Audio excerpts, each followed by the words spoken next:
আসসালামু আলাইকুম ওরহমতুল্লাহি ওয়াবারাকাতু।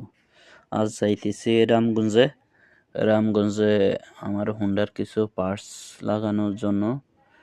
সাথে একটা ডেলিভারি আছে, ডেলিভারির মালটা কাস্টমারকে পৌঁছে দেওয়ার জন্য যাইতেছি।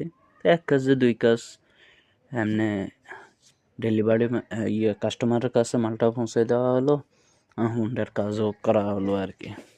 তো অনেকে জানেন না। তো আমরা অনলাইনে এবং আগে অনলাইনে বিক্রি করতাম ছেলেদের এবং মেয়েদের সকল পণ্য, যেমন শার্ট, প্যান্ট, গেঞ্জি, হুডি এবং মেয়েদের 3 পিস শাড়ি, অন্যান্য পণ্য আর কি, এবং ইলেকট্রিক পণ্য কিছু আছে।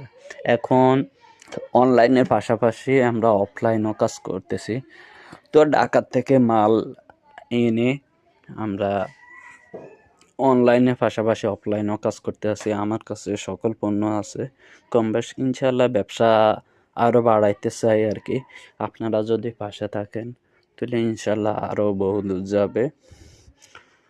তো সবাই দোয়া করবেন, আল্লাহর রহমতে সৎভাবে নিয়ে ব্যবসা করতে পারি। তো আমার মূল উদ্দেশ্য হচ্ছে ব্যবসা যেহেতু হালাল জিনিস, সেলস বেশি করব, লাভ কম করব। অনেকে আছে প্রচুর লাভ করে কিন্তু সেলস কম হয়, কিন্তু কাস্টমার যখন একবার না দ্বিতীয়বার নিতে চায় না। তা আমার উদ্দেশ্য হয়েছে কাস্টমার একবার যাতে নেয়, দ্বিতীয়বার আবার সন্তুষ্ট হয়ে আমার কাছ থেকে নেয়। সে লাভ দরকার কম করব।